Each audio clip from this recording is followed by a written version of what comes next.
여보 사인했어? 이제 당신도 쉬어야지. 이 건물주 계약서가 우리 노후보험이야. 당신이 설계한 이 완벽한 절세 모델 참 흥미롭더군.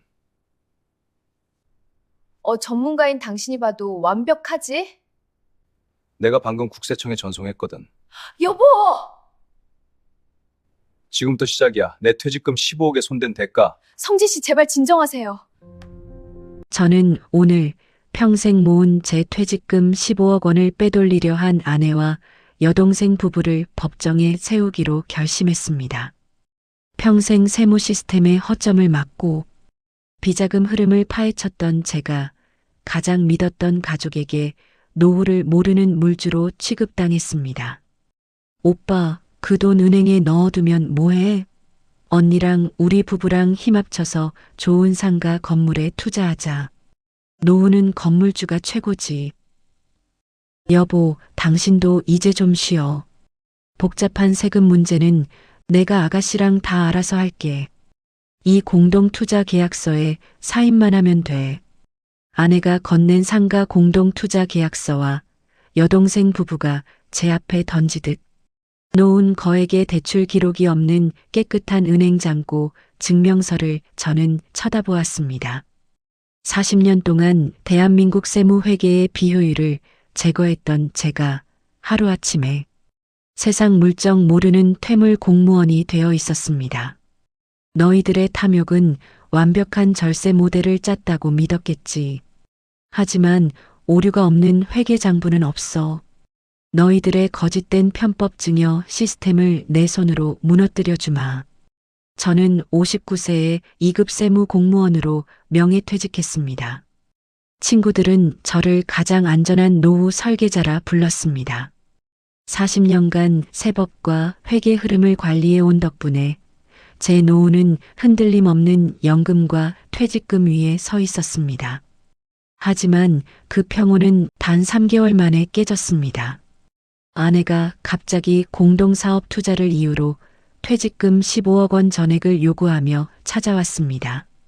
아내는 여동생 부부가 운영하는 지역 중견 자영업체의 상가 매입에 투자해야 한다고 주장했습니다. 그런데 이상했습니다. 세무 전문가인 제게 자문을 구하지 않고 모든 계약을 사적인 자리에서 처리했습니다. 저는 그날 밤 아내가 건넨 상가 투자 계약서를 다시 분석했습니다. 단순한 투자 계약이 아니었습니다. 자금 흐름이 특정 친족 명의를 거쳐 단기간 내 증여세 부담이 없는 방식으로 빠져나간 흔적. 이것은 고도의 편법 증여 위장술이었습니다. 하지만 아내에게는 따지지도 여동생 부부에게 묻지도 않았습니다. 그저 조용히 서재에서 국세청 내부 회계 분석 프로그램의 구형 버전을 펼쳤습니다. 짐작이 확신이 되는 순간이 필요했습니다. 다음 날 아침, 아내가 여동생 부부와 급히 만난 후 저는 아내의 노트북에서 우연히 작은 데이터 파일을 발견했습니다. 프로젝트 A 상가 증여 텍스 이베이전 스케줄 90. 데이즈 이온이나 단순 투자를 위한 파일이 아니었습니다. 저는 직감했습니다. 이들의 공동 투자는 사업 확장이 아니라 15억 자금을 90일 내에 친족 명의로 편법 증여하기 위한 프로젝트였습니다. 저는 서재에서 낡은 세무감찰 노트 하나를 꺼냈습니다. 40년 전 제가 가장 먼저 만들었던 비자금 추적 모델의 기반 아이디어가 담긴 노트였습니다. 노트를 넘기다 저는 얇은 종이에 연필로 깨알같이 적힌 메모를 발견했습니다. 최대 세금 비효율 모델 맥서멈 텍스 이니피션시 마덜.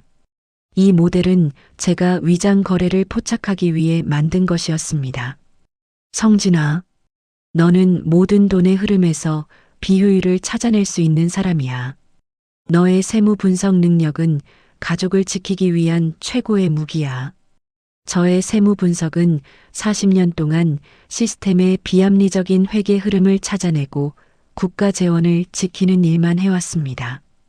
탐욕에 의해 설계된 위장 증여 시스템의 오류 역시 찾아낼 수 있을 겁니다. 저는 여동생 부부의 사업체 재무제표를 꼼꼼히 뜯어보았습니다. 사업체가 단기간 내에 투자금을 회수하는 과정에서 발생하는 법인세와 기타 수수료의 비율이 비상식적으로 낮았습니다. 마치 큰 그림 증여를 숨기기 위해 작은 손해 공동 투자를 감수한 듯 말입니다.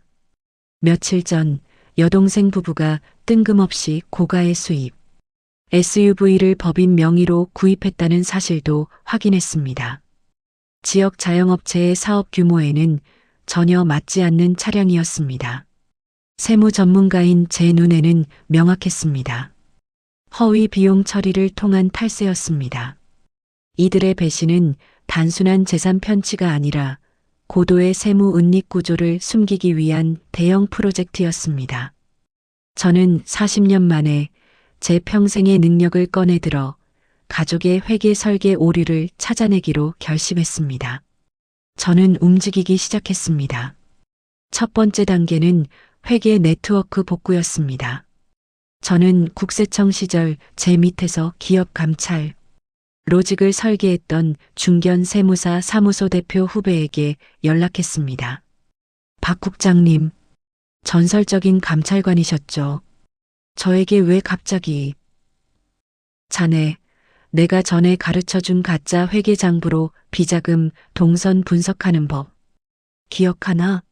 후배는 제 지시대로 여동생 부부가 최근 세금 신고에 사용했다는 가짜 회계장부를 분석했습니다.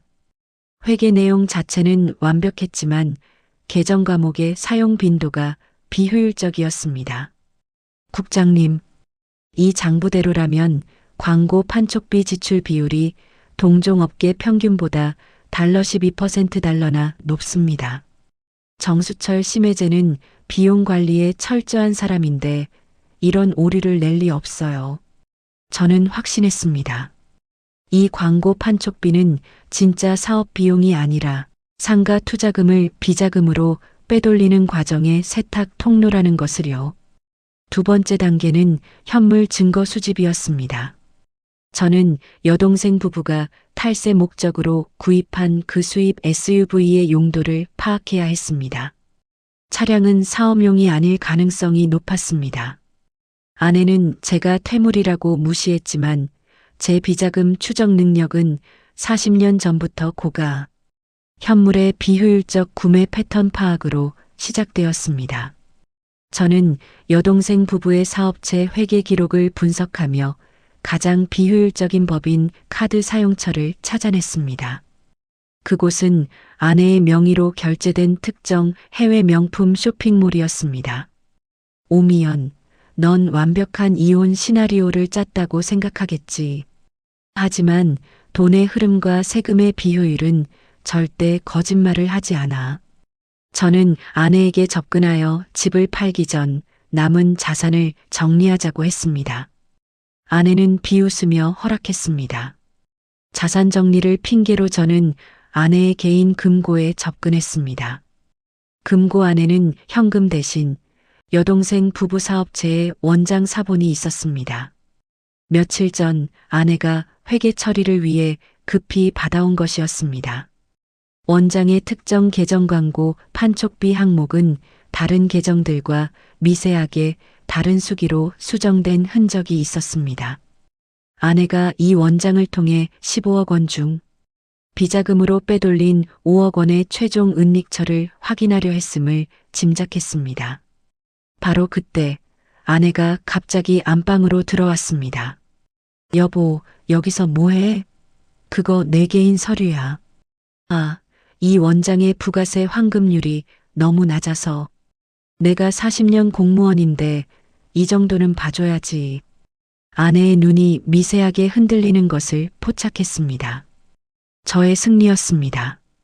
아내는 바로 다음 날 그 원장을 소각했습니다. 하지만 제가 세무 전문가입니다. 저는 회계 데이터의 이동 경로를 예측했습니다. 원장이 소각되기 전 후배가 이미 원본 데이터를 확보했습니다. 그 데이터 안에는 아내가 손으로 수정했던 계정목에 숨겨진 특정, 은행의 비자금 계좌 번호가 발견되었습니다. 이것은 아내와 여동생 부부가 편법 증여를 숨기기 위해 만든 은닉 계좌의 최종 좌표였습니다. 아내가 건강상의 이유로 이혼을 요구한 것이 사실은 15억 원의 퇴직금을 은닉하고 최종적으로 세금 회피를 통해 자신들의 노후를 보장받으려는 탐욕 코드였음을 깨닫는 순간이었습니다. 제가 증거를 수집하는 사이 아내는 저를 완전히 고립시키기 시작했습니다. 아가씨, 오빠 상태가 좀 이상해요. 계속 예전에 보던 탈세 사례집을 보면서 혼잣말을 해. 혹시 노인성 망상 아닐까? 아내는 의사를 매수하여 제가 경미한 인지 기능 장애를 겪고 있다는 소견서를 만들어냈습니다. 이 소견서는 법정에서 저의 세무, 전문적인 증언을 노인의 망상으로 무력화시킬 수 있는 치명적인 무기였습니다. 아들은 저를 찾아와 노골적으로 경멸했습니다. 아버지, 이제 더 이상 세무감찰 놀이 하지 마세요. 어머니 말씀처럼 아버지, 확실히 이상해지셨어요. 재산은 저희가 잘 관리하는 게 맞습니다. 저는 모든 것을 잃을 위기에 처했습니다. 수십 년 경력의 세무 공무원이라는 명예는 망상으로 폄하되었고 가족들에게 완전히 고립되었습니다. 변호사마저도 아내의 소견서와 깔끔한 재산 분할 서류 앞에서 절망했습니다.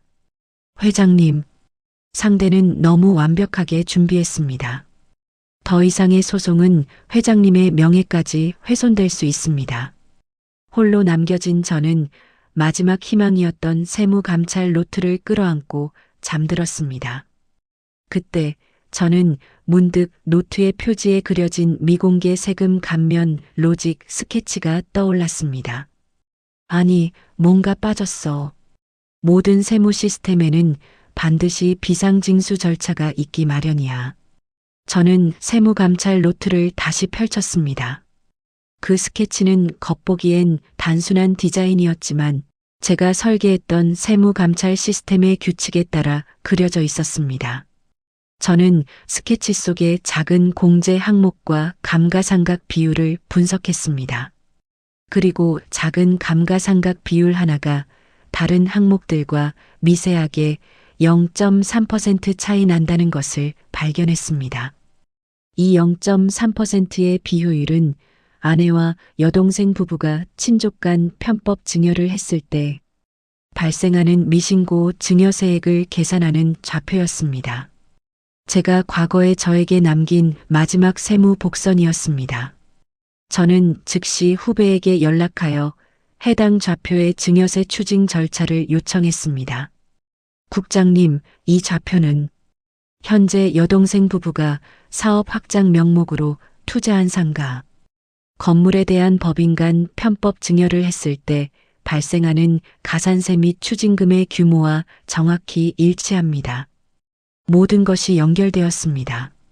아내의 위장 이혼, 여동생 부부의 탈세 연고가 차량, 그리고 저의 세무 노트 속 비효율적인 0.3% 좌표. 이들은 이혼을 통해 퇴직금을 쪼갠 후 여동생 부부의 사업 명의로 은닉하고 최종적으로 세금 회피를 통해 합치려는 완벽한 시나리오를 짰던 것입니다. 저는 승리를 예감했습니다. 이제 이 모든 증거를 하나의 세무 분석, 기반 부정 거래 보고서로 만들어 법정에서 터뜨릴 준비를 해야 했습니다. 재산 분할 및 사기 소송 최종 심리일이었습니다. 아내는 승리를 확신하며 저를 조롱했습니다. 여보, 쓸데없는 소송으로 모두를 힘들게 하지 마세요. 당신 망상 때문에. 저는 증인석에 섰습니다. 변호사는 제가 제출한 세무 분석 기반 부정거래 보고서를 법정 화면에 띄웠습니다. 판사님, 저는 평생 세무 회계 시스템의 오류와 비효율을 찾아내는 일을 해왔습니다. 이 재산 분할 과정과 투자 거래에는 두 가지 결정적인 세무 비효율이 존재합니다. 첫째, 자금 동선의 비효율. 저는 아내가 퇴직금을 친족 명의로 은닉한 경로를 회계장부 도표처럼 설명했습니다. 이혼 후 재산을 쪼개 여동생 부부 사업에 투자했다가 다시 합치는 과정은 증여세 및 법인세 측면에서 최소 25%의 손해를 초래합니다. 제가 40년 동안 배운 바에 따르면 오미연 피고는 절대 이런 비합리적인 세무 결정을 내릴 사람이 아닙니다. 이 거래는 손해를 감수한 위장 증여가 아니라면 설명이 불가능합니다. 둘째, 비용 처리의 비효율. 저는 여동생 부부가 이혼 직전에 구입한 고가 차량의 법인 비용 처리와 저의 세무 노트 자표를 비교했습니다. 은닉처는 바로 이곳 탈세로 인한 허위 비용 처리입니다.